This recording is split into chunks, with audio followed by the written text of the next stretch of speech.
A palavra de Deus, na segunda carta a Timóteo, capítulo 2, verso 15, registra: procura apresentar-te a Deus aprovado, como obreiro que não tem de que se envergonhar, que maneja bem a palavra da verdade.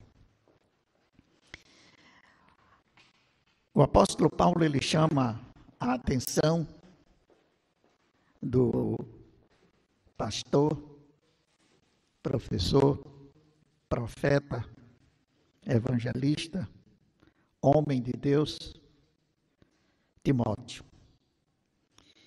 No sentido de que Timóteo, como obreiro do Senhor, como chamado do Senhor, como vocacionado do Senhor, ele precisava se apresentar ao Senhor aprovado. Não que Deus precisasse, houvesse necessidade de conhecer a capacidade de Timóteo, mas no sentido de que o próprio Timóteo, ele chegasse à conclusão que era aprovado por Deus para desenvolver aquele ministério. O teste de Deus não é para Deus saber se a pessoa é capaz ou não. O teste de Deus é para que a própria pessoa tome consciência da sua capacidade. O teste de Deus não é para reprovar, porque Deus, ele faz o teste, mas ele faz o teste já sabendo que a pessoa, ela está aprovada por ele. Ele não tem dúvida. Ele já sabe que aquela pessoa está aprovada. Por exemplo, Abraão. Ele prova Abraão, mas ele não prova Abraão pedindo Isaque em sacrifício, no sentido de o próprio Deus conhecer a fé de Abraão. Saber se Abraão iria oferecer ou não. Deus sabia da fé de Abraão. Deus conhecia a fé de Abraão. A dimensão da fé de Abraão. Deus conhecia. Mas o que Deus estava querendo com aquela prova, com aquele teste, com aquela avaliação, era que o próprio Abraão tivesse consciência da dimensão da fé que ele tinha, que ele possuía em Deus. O teste não era para Deus.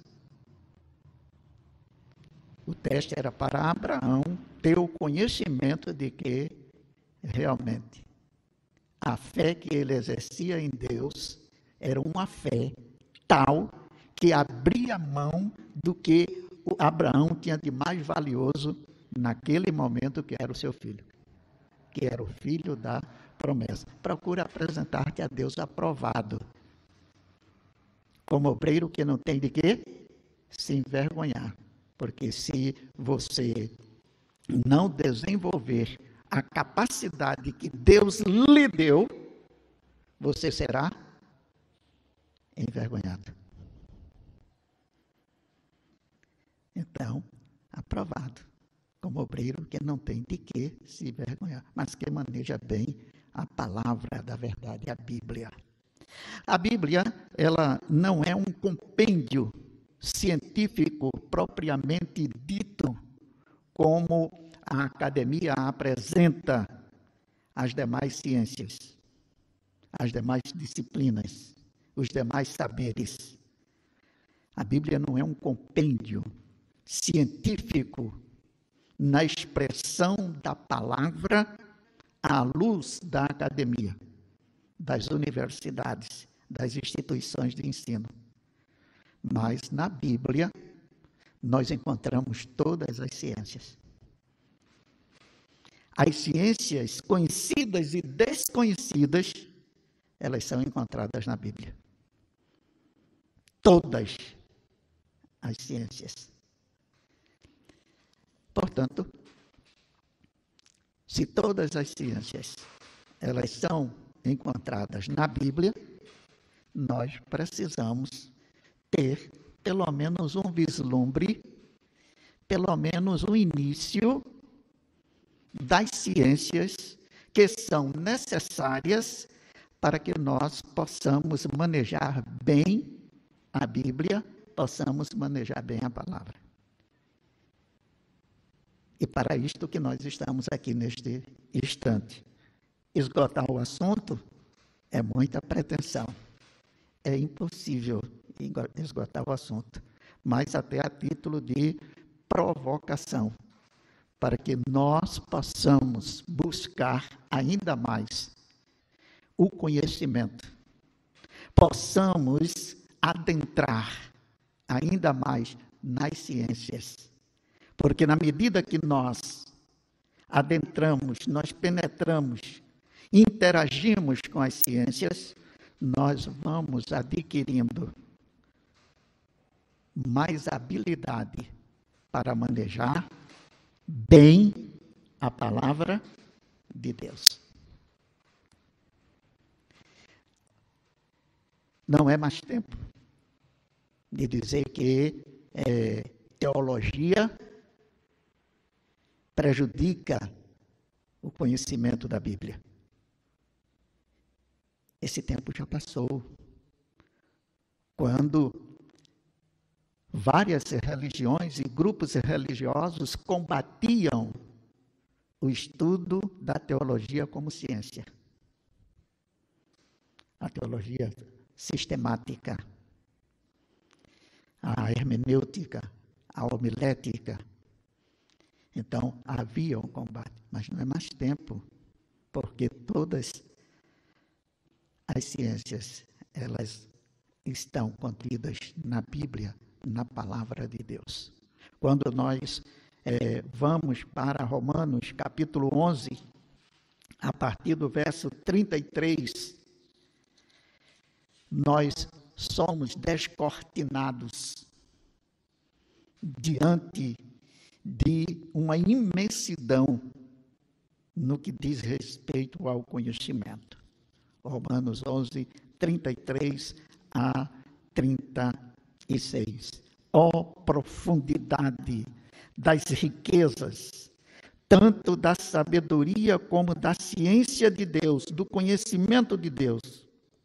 Quão insondáveis são os seus juízos e quão inescrutáveis os seus caminhos. Porque quem compreendeu o intento do Senhor? Ou quem foi seu conselheiro? Ou quem lhe deu primeiro a ele para que ele seja recompensado? Porque dele, e por ele, e para ele são todas as coisas. Querem ler comigo?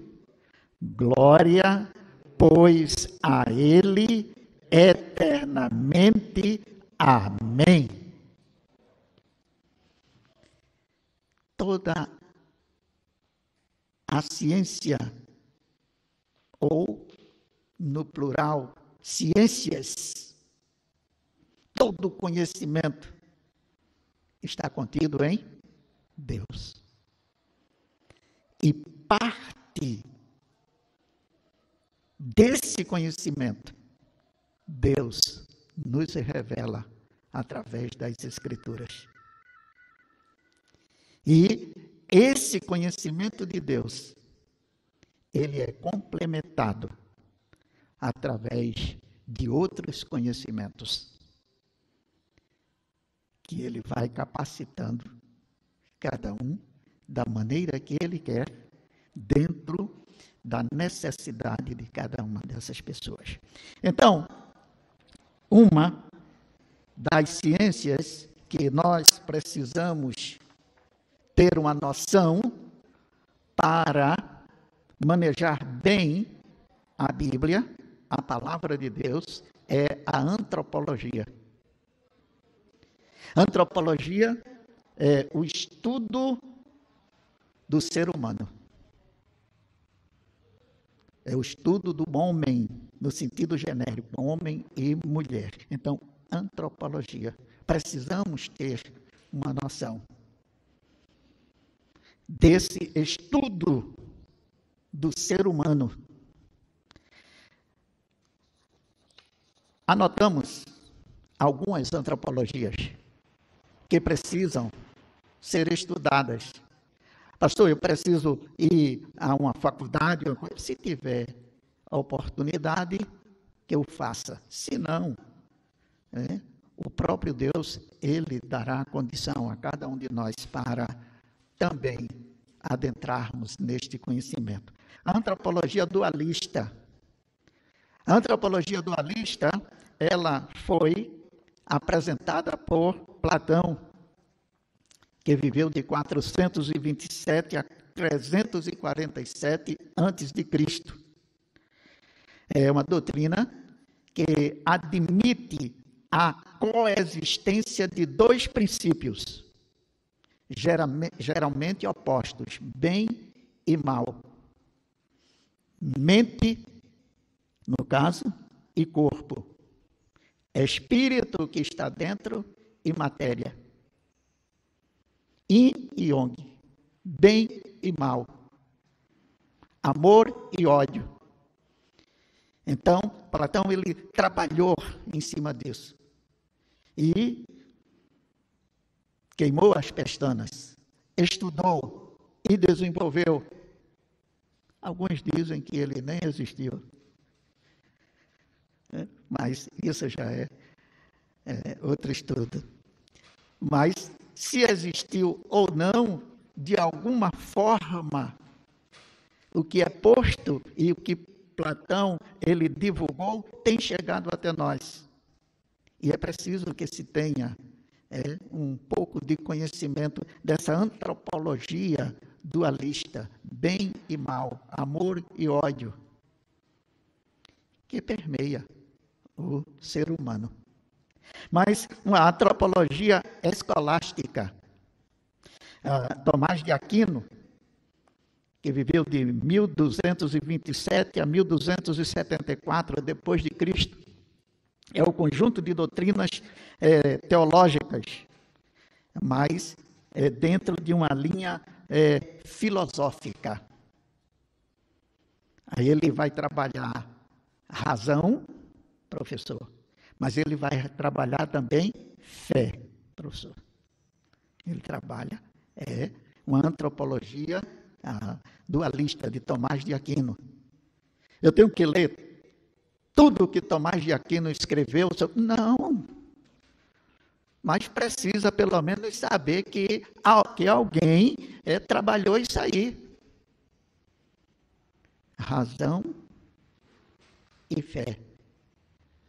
O conhecimento racional e o salto da fé.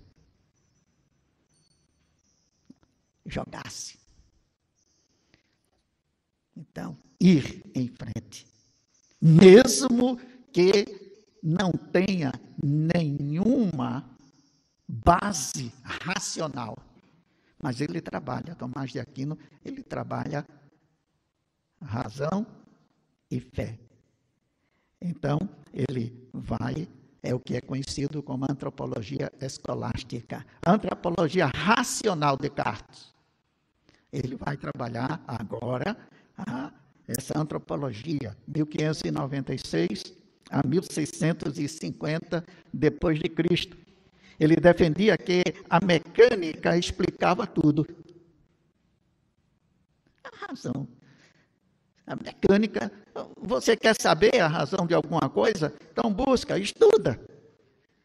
A mecânica vai explicar. Os cientistas podiam ocupar-se do estudo da natureza sem se preocupar com o espírito. Então, esta antropologia racional,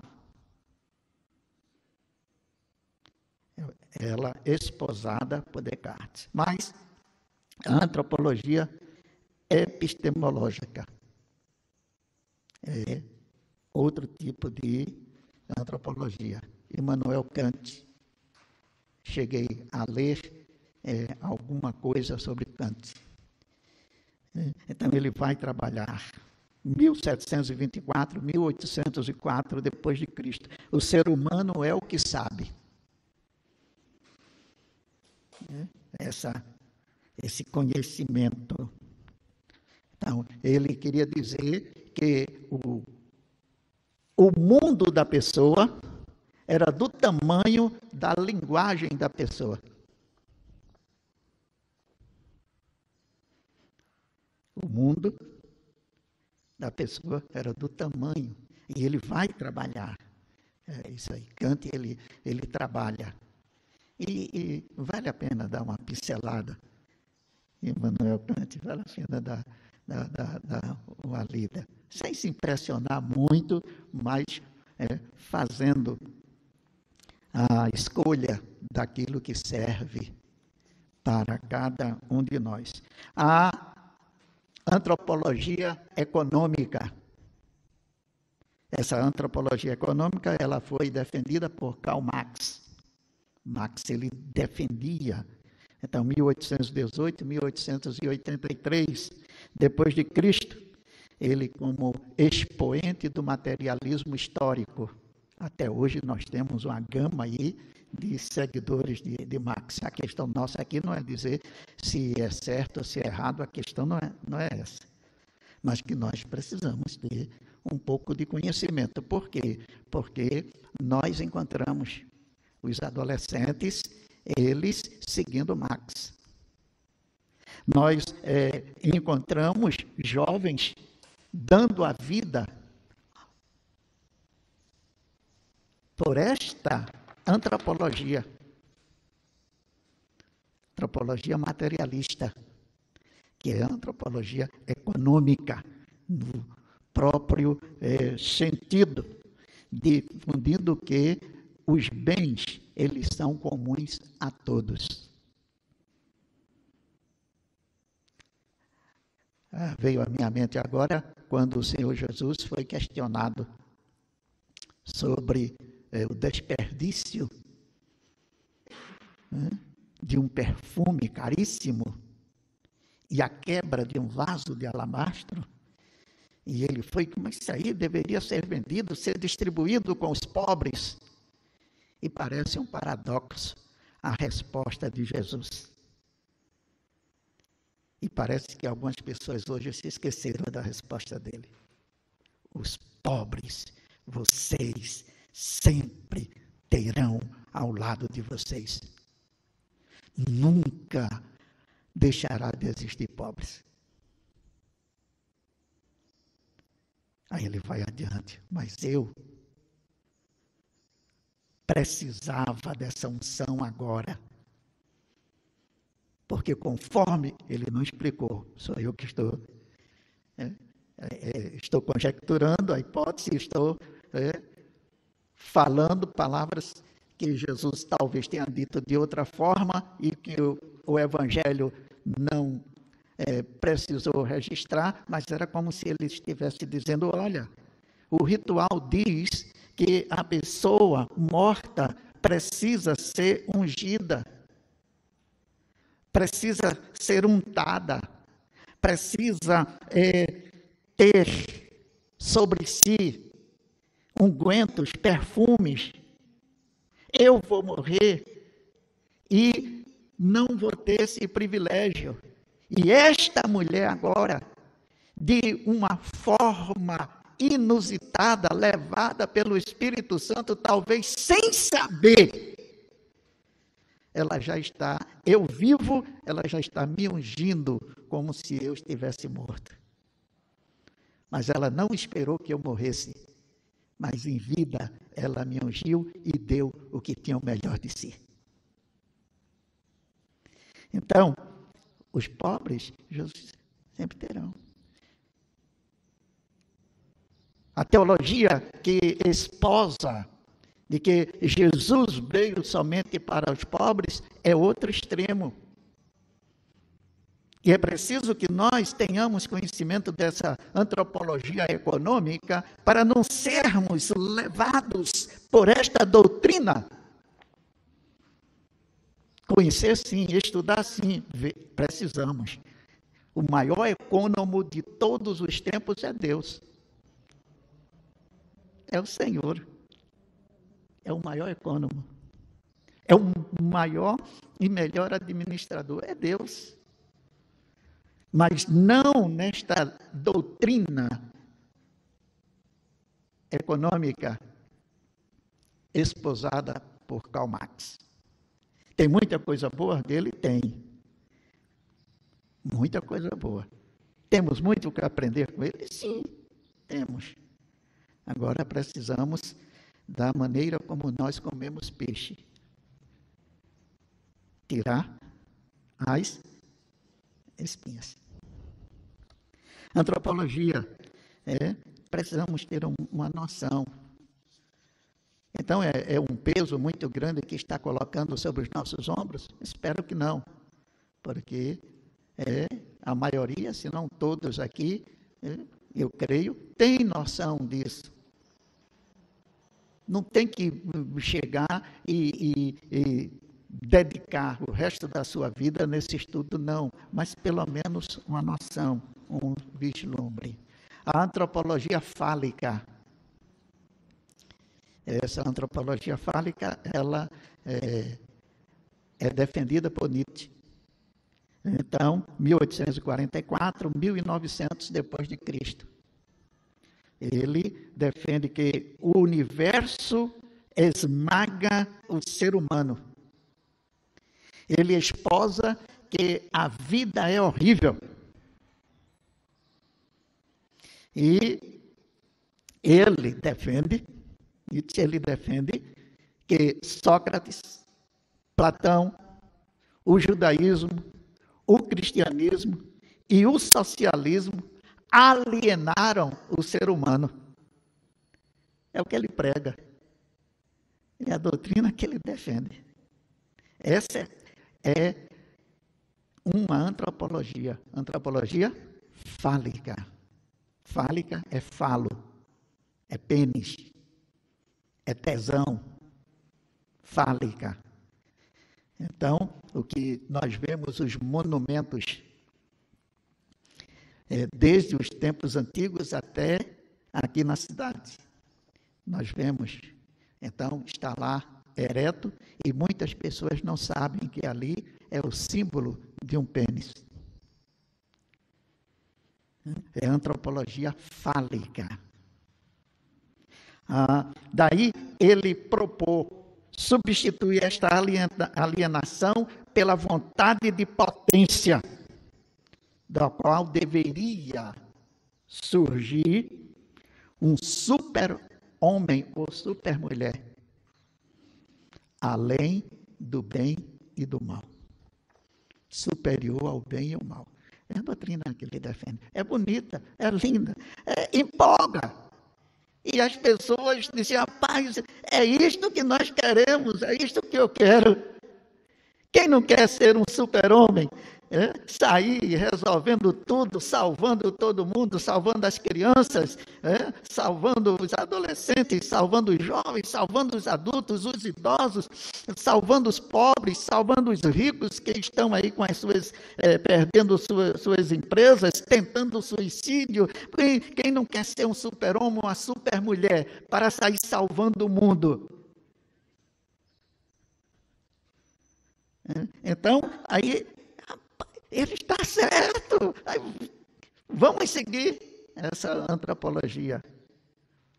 Precisamos tirar as espinhas. Ter o conhecimento. Mas a antropologia existencial. É Sartre. Essa antropologia existencial. Ele chegou a afirmar que o ser humano só seria feliz fora de Deus, sem estar subordinado a esse Deus, segundo ele. Não é que ele não... ele era ateu, isso, aquilo. Não. Até pela colocação dele, fica nas entrelinhas que ele cria, na existência de um ser superior que nós chamamos Deus. Mas ele disse, o ser humano, para ser realmente feliz, ele precisa sair da égide de Deus. Então, precisamos, para manejar bem a palavra de Deus, sermos obreiros, homens e mulheres aprovados. É um líder religioso, é um pastor, é um professor de escola bíblica dominical, é um líder de grupo de estudo bíblico, é lá no seu local do trabalho que você tem uma pessoa que discipula. Mas eu só tenho um aluno, e daí? Esse aluno representa o mundo todo.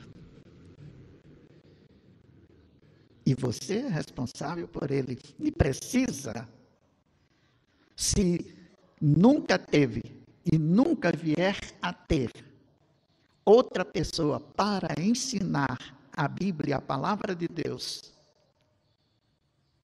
você precisa ser um obreiro aprovado. Você precisa ser um homem, uma mulher aprovada.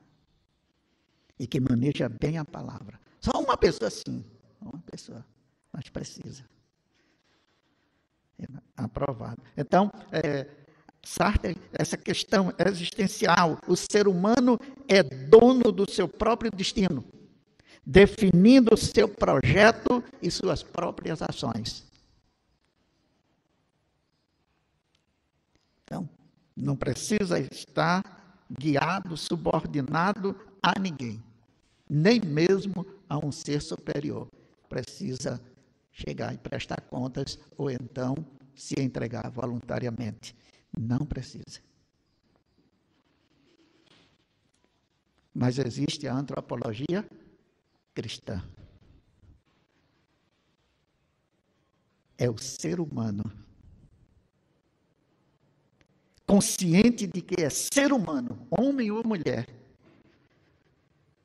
mas que não vive para si mesmo, mas vive para Cristo.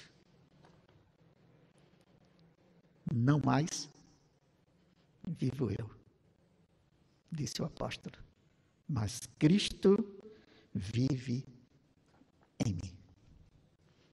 Essa é a antropologia, é o ser humano realizado totalmente, é o ser humano corpo, mente, espírito, emoções, totalmente em Cristo. Aí, a Bíblia chama de nova criatura, nova criação. Necessário, disse Jesus, para Nicodemos, vos é nascer de novo. É este novo nascimento. Essa antropologia cristocêntrica é o ser humano, ele está centrado em Cristo. É ele estar envolvido totalmente por Cristo. É ele estar em Cristo. E o apóstolo Paulo, nas suas cartas, em vários lugares, ele chama a atenção.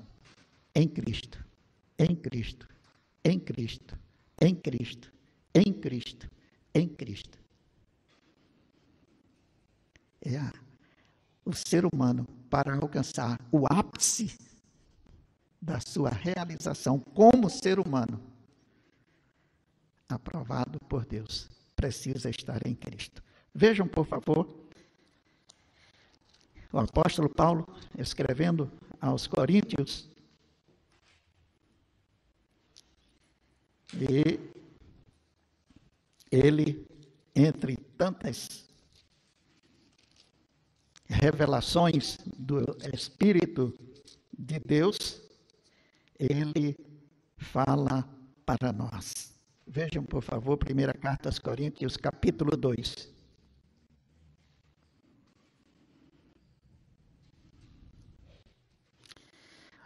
a partir do verso 1. E eu, irmãos, quando fui ter convosco, anunciando-vos o testemunho de Deus, não fui com sublimidade de palavras ou de sabedoria.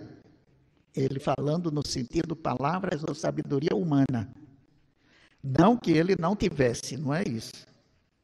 Mas ele não tomava como base. Porque nada me propus saber entre vós, senão a Jesus Cristo e este crucificado. E eu estive convosco em fraqueza, e em temor, e em grande tremor. A minha palavra e a minha pregação não consistiram em palavras persuasivas de sabedoria ou conhecimento humano, mas em demonstração do Espírito, aqui está maiúsculo, Espírito Santo, e de poder, para que a vossa fé não se apoiasse em sabedoria, em antropologias humanas, mesmo conhecendo. Sabedoria, antropologias, sabedoria dos homens, mas no poder de Deus. Todavia, falamos sabedoria entre os perfeitos, não, porém, a sabedoria deste mundo, nem dos príncipes deste mundo que se aniquilam, mas falamos a sabedoria de Deus, oculta em mistérios, a qual Deus ordenou antes dos séculos para a nossa glória, a qual nenhum dos príncipes deste mundo conheceu, porque se a conhecessem, nunca crucificariam ao Senhor da glória. Mas, como está escrito, as coisas que o olho não viu, e o ouvido não ouviu, e não subiram ao coração do homem, são as que Deus preparou para os que o amam. Mas Deus nos revelou pelo seu Espírito, porque o Espírito penetra todas as coisas, ainda as profundezas de Deus. Por quê? Qual dos homens sabe as coisas do homem, senão o Espírito do homem, que nele está? Assim também, ninguém sabe as coisas de Deus, senão o Espírito de Deus. Mas nós não recebemos o Espírito do mundo, mas o Espírito que provém de Deus, para que pudéssemos conhecer o que de nós é dado gratuitamente por Deus, as quais também falamos, não com palavras de sabedoria humana, mas com as que o Espírito Santo ensina, comparando as coisas espirituais com as espirituais. Ora, o homem natural não compreende as coisas do Espírito de Deus, porque lhe aparecem loucura, e não pode entendê-las, porque elas se discernem espiritualmente. Mas o que é espiritual discerne bem tudo, e ele de ninguém é discernido. Por quê? Quem conheceu a mente do Senhor, para que possa instruí-lo? Mas nós temos a mente de Cristo. Amém? Temos a mente de Cristo. A pessoa aí é o espiritual. É a pessoa que passou pelo segundo nascimento, uma nova criação. Não é que deixou de existir a mente humana, não é isso. Mas a mente humana agora, iluminada pelo Espírito de Deus, que é o Espírito de Cristo, Romanos 8, o Espírito de Deus é o Espírito de Cristo. É o Espírito de Deus, Romanos 8, é o Espírito de Cristo. Então, iluminado agora, já penetrando a pessoa, penetrando dentro do Senhor Jesus, revestida pelo Senhor Jesus, essa pessoa agora, nova criação, ela tem a mente de Cristo. Mas, se nós temos a mente de Cristo, não precisamos estudar nada. Precisamos sim. Precisamos. Porque esse conhecimento da mente de Cristo, ou esta vivência da mente de Cristo é um processo. Já existe, mas o desenvolvimento da mente de Cristo no salvo é um processo. Por isso que usamos o termo desenvolvimento.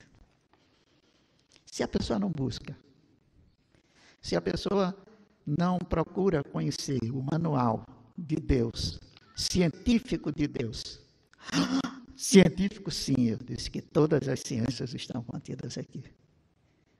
Se não estuda, se não conhece a palavra de Deus, o mínimo que Deus, Ele espera de cada salvo, o mínimo é que conheça a sua palavra.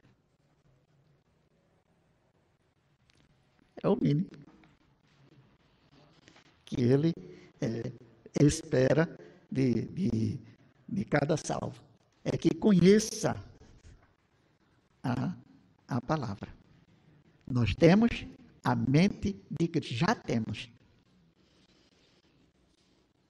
Mas isso não quer dizer que é um então eu já sei tudo. Está contido. Precisa ser desenvolvido. Posso ilustrar?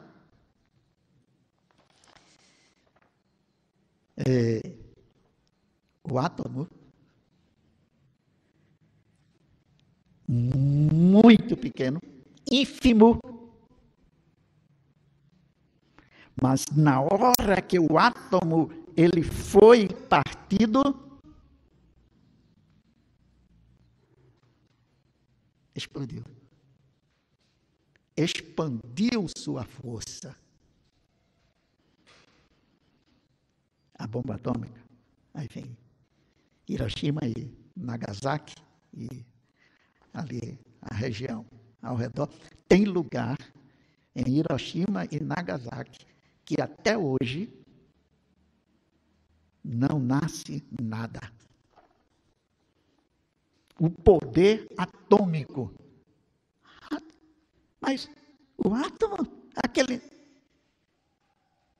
mas a energia, a força, o poder extraordinário está contido no átomo. Nós temos a mente de Cristo. Imaginem, se uma partícula que não tem a mente de Cristo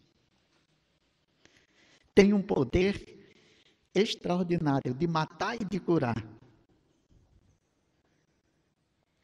De curar, sim, uma partícula ínfima, um átomo, tem o poder de matar bilhões de pessoas, tem o poder de destruir vários planetas iguais à Terra, tem o poder de dar vida, um átomo.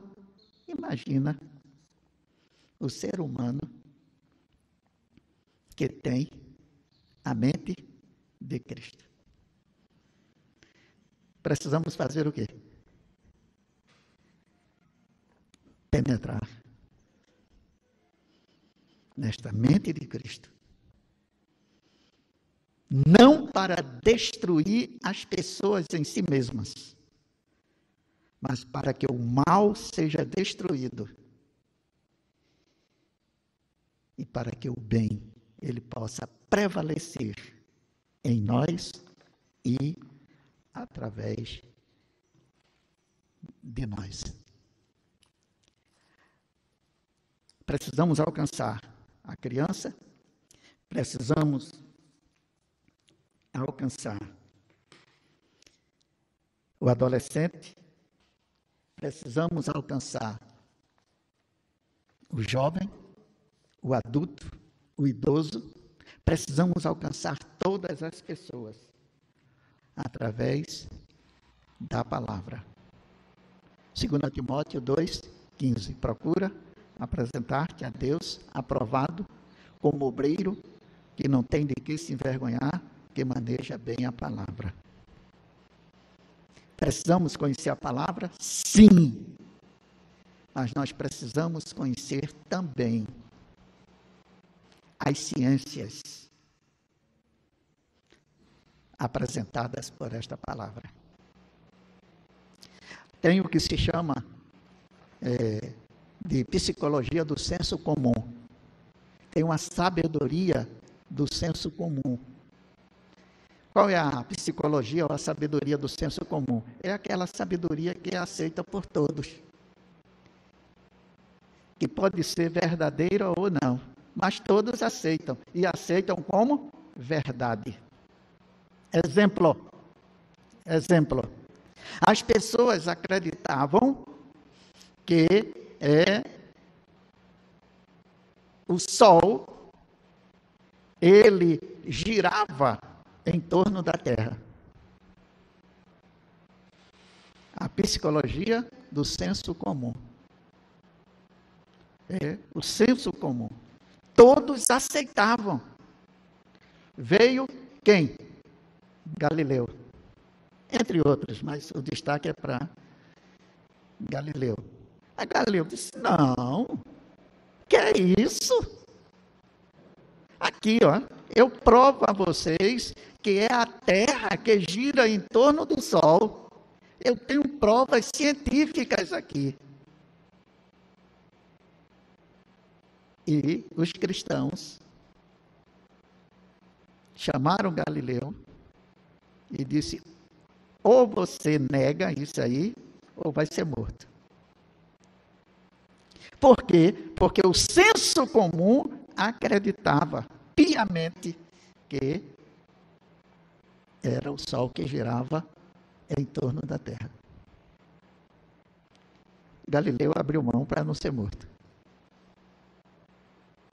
Mas hoje nós sabemos que é a Terra que gira em torno do Sol. Hoje nós sabemos. Mas naquela ocasião, não. Eu estou dando um exemplo porque muitas coisas que são colocadas hoje como verdade é o senso comum. É fruto do senso comum. Não é fruto de uma base científica à luz da Bíblia. Não existe contradição entre razão e fé. Entre ciência e fé não existe. A verdadeira ciência, ela está contida na palavra de Deus. Antes dos homens descobrirem o ciclo hidrológico, a Bíblia já apresentava. Antes dos homens descobrirem que a Terra era redonda, alguns diziam que era plana, alguns diziam que era redonda, mas estava nos ombros de um gigante. Como era o nome do gigante? Atlas. Então, isso era difundido e aceito e ensinado nas escolas. As crianças começavam a aprender isso e chegavam à adultez conhecendo isso aí. Que a Terra, ela era sustentada por um gigante chamado Atlas. Qualquer criança hoje sabe que não é isso. Que estuda. Criança que sabe que não é isso. Mas houve uma época em que todo mundo acreditava nisso. E se fosse o caso, se defendesse o contrário, essa pessoa poderia perder até a vida. Então, esse conhecimento. Fechando, nós, como obreiros aprovados, precisamos saber que a criança ela é totalmente independente. Se nós vamos ensinar a criança, se nós vamos trabalhar com criança, precisamos saber que a criança ela é totalmente independente. Totalmente. Se vamos trabalhar com adolescentes, e nós temos trabalhar com adolescentes, precisamos saber que na mente do adolescente, ele é totalmente independente. Eu sou. Ninguém manda em mim, nem pai, nem mãe, nem pastor, nem coisa. É a fase. Ele sai daquela fase de dependência de criança, aquela fase infantil, ele entra na pré-adolescência, entra na adolescência, puberdade, e ele está ali, eu sou totalmente independente. Ninguém manda em mim, eu faço o que eu quero, eu vou para a escola se eu quiser, eu como se eu quiser, eu visto o que eu quero, eu corto o meu cabelo do jeito que eu quero, pronto e acabou. Isso aí é da natureza do adolescente. Quem trabalha com adolescente, quem é professor de adolescente, precisa saber disso. E aprender a trabalhar com esta independência e dar direção. Mas não é forçar. É trabalhar. O adulto, ele é interdependente. E é o que nós iremos trabalhar. Este ano e para o resto da vida. Mutualidade. E no tempo hábil será colocado isso. Então, mutualidade. Interdependência. Maturidade. Esta aí é a fase da adultez. Eu preciso de você e você precisa de mim. Mutualidade. Interdependência. Fechando hoje, gostaria de deixar aqui uma página de Charles Chaplin. Eu gosto dele, eu amo Charles Chaplin. Gostaria de tê-lo conhecido pessoalmente. A vida é uma peça de teatro que não permite ensaios. Por isso, cante, chore, dance, ria e viva intensamente, antes que a cortina se feche e a peça termine sem aplausos. Charles Chaplin. Hoje levantei cedo, pensando no que tenho a fazer, antes que o relógio marque meia-noite. É minha função escolher que tipo de dia vou ter hoje. Posso reclamar porque está chovendo, ou agradecer as águas que lavarem a poluição. Posso ficar triste por não ter dinheiro, ou me sentir encorajado para administrar minhas finanças, evitando o desperdício. Posso reclamar sobre minha saúde, ou dar graças a Deus por estar vivo. Posso me queixar dos meus pais, por não terem me dado tudo o que eu queria. Ou posso ser grato, sim, por ter nascido. Posso até reclamar por ter ido de trabalhar, ou agradecer por ter trabalho. Posso sentir tédio com as tarefas da casa, ou agradecer a Deus por ter um teto para morar. Posso lamentar decepções com amigos, ou me entusiasmar com a possibilidade de fazer novas amizades. Se as coisas não saíram como eu planejei, posso ficar feliz por ter hoje para recomeçar. O dia está na minha frente, esperando para ser o que eu quiser. E aqui estou eu, o escultor que pode dar forma. Tudo depende só de mim. Charles Chaplin. Que Deus continue nos abençoando.